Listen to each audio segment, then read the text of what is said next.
바뀐 수능 그리고 바뀐 내신에서 그러면 어떤 전략을 써야 우리 아이가 좋은 대학에 갈 수 있을까라고 말씀을 드리자면, 일단 학생부 교과 전형은 아까 말씀드린 대로 완전한 학생부 교과 전형은 없어질 것이다. 즉 내신 합산 점수 플러스 수능 최저 점수가 지금 신설되고 있고 신설되는 학교가 더 많아질 것이고요.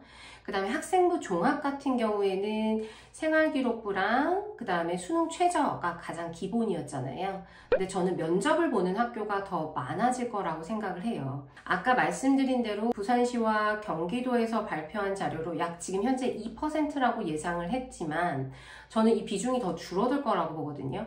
왜냐면 1학년 과목이었잖아요. 1학년 공통 과목에서 지금 현재 1.0이 약 2% 정도다라고 추정을 하지만 실제적으로 잘하는 아이들이 아무래도 요즘 이과 쪽으로 많이 몰리고 그 잘하는 친구들 사이에서 모수가 더 적어지는 가운데서 진로 선택 과목을 경쟁을 한다 라고 봤을 때는 1.0의 비중이 더 줄어들 수 있어요. 하지만 지금 현재 대학에서는 면접을 좀 더 확대할 수 있는 가능성을 오픈해 놨다 라고 보시면 될 것 같아요. 한 가지만 말씀을 드릴게요.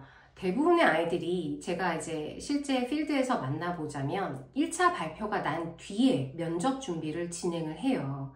그런데 안타깝게도 우리 아이들은 자기 생각을 말로 조리 있게 설명할 수 있는 기회가 많지는 않아요. 기껏 해봤자 학교에서 뭐 PPT 발표를 한다든지 아니면 말하기 수행 정도가 사실은 다라고 보시면 돼요.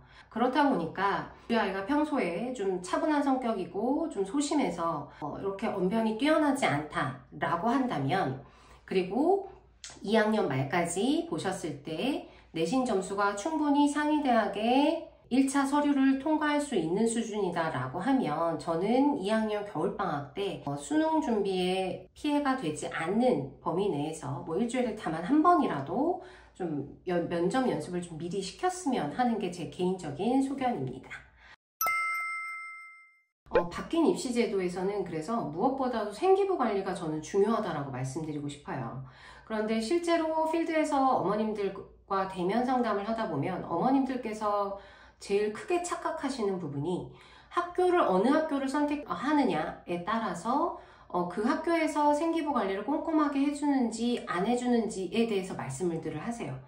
근데 솔직히 말씀드리면 생기부 관리는 학교 역량도 물론 중요합니다. 학교에서 중요한 역할은 우리 아이들한테 얼마나 다양한 프로그램을 제공할 수 있는가, 그리고 얼마나 다양한 심도 있는 내지는 우리 아이들의 그런 진로 역량을 키워줄 수 있는 수행평가를 마련하는가, 그러니까 사실 거기까지가 학교 역량이에요.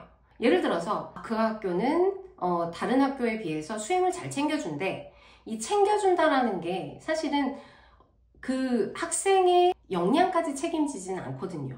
수행평가의 내용은 철저하게 저는 개인의 몫이라고 말씀드리고 싶어요. 그래서 아이들이 평소에 어떻게 꼼꼼하게 내지는 얼마나 더 자신의 진로에 맞는 그러한 주제를 선정해서 생기부 관리를 하는지, 또 과목 역량에 얼마나 심도 있게 탐구 활동을 하는지, 뭐 이런 거를 고려를 하셔야 되는 부분인데 이거를 학교 선택에만 너무 의존하시는 것 같아서 조금 안타까운 마음이 들었어요. 다시 한번 말씀드리지만 생기부 관리는 개인의 몫입니다. 학교의 몫이 아니에요. 이 부분은 정확하게 알고 접근을 하셔야 될 것 같아요. 그럼 막연하게 좋은 생기부는 어떤 생기부고 조금 부족한 생기부는 어떤 내용인지 그냥 한 가지 제가 오늘은 가볍게 예시를 들어볼게요. 이 친구의 생기부를 보면 처음에 삼각함수의 덧셈 정리를 원 내부의 임의의 삼각형 세각과 중심각이 주어졌을 때 임의의 한각에서 직각으로 내려. 자, 이 내용은 사실은 과목 얘기죠. 그쵸? 이 학생의 활동에서의 구체성, 즉 글자 수가 제한되어 있는데 저는 이런 내용이 들어가는 거는 좀 개인적으로 좀 아깝다라고 생각을 해요.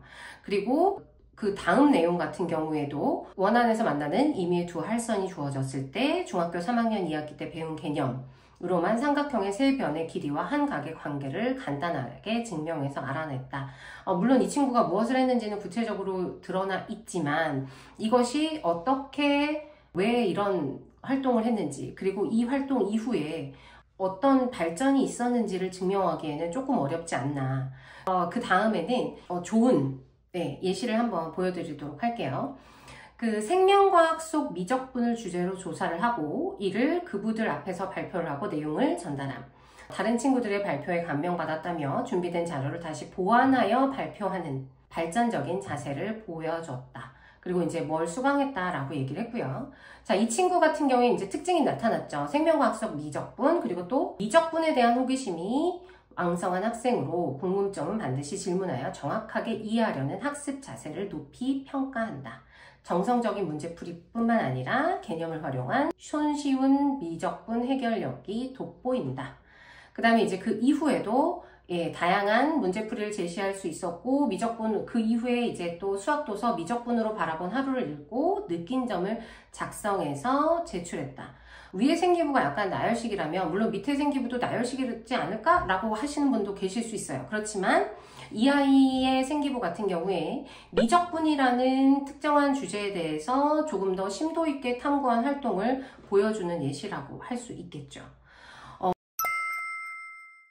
요즘 트렌드는 조금 바뀌고 있어요. 무조건 진로, 내 진로에만 초점을 맞춰서 예를 들자면 요즘 우리 아이들 의대 가는 거 좋아하니까 모든 과목을 의대 쪽 생기부와 맞출 필요는 없다.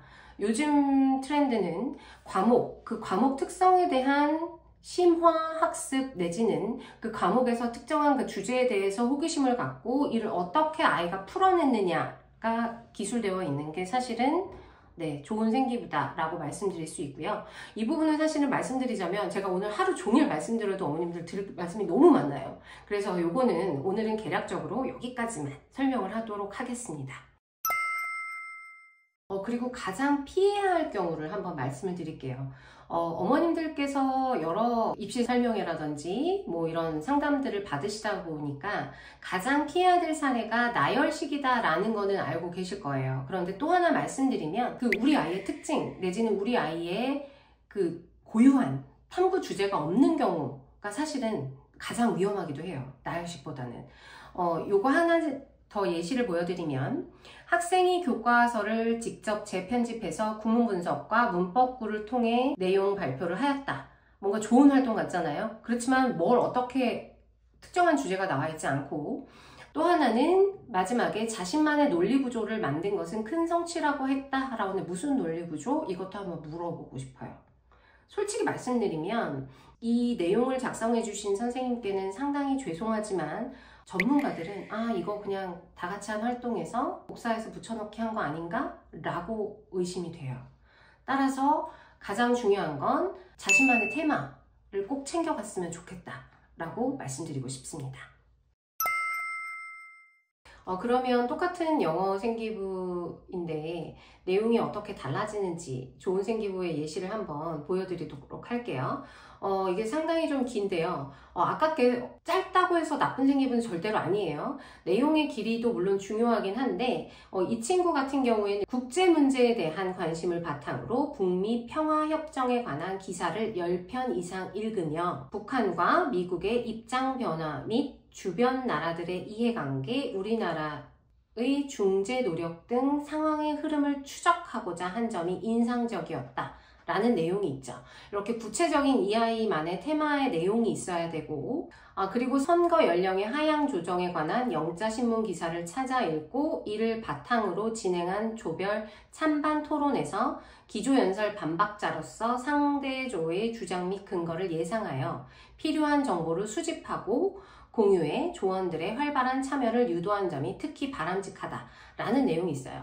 이 친구의 생기부에서는 그래서 두 가지 바람직한 점을 꼽자면 첫 번째는 구체적인 주제에 대한 탐구 내용이 들어가 있다는 점, 두 번째는 이 친구의 진로 활동과도 연관이 돼 있어요. 이 친구 같은 경우에는 정치외교학부에 지원을 했던 친구고, 따라서 이 친구가 어떤 분야에 관심이 있는지를 이 과목 활동을 통해서 그런 바람직하게 드러냈다라고 볼 수 있겠죠.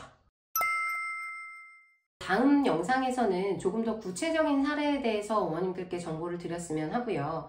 그리고 학교별 내신의 유불리 정도, 네, 이런 것도 한번 주제로 다뤄보려고 해요. 혹시라도 더 심도 있는 그런 궁금점이라든지 아니면 개별적인 사례에 대해서 상담하고 싶으신 분들은 네, 개인적으로 연락을 주시면 될 것 같습니다. 감사합니다.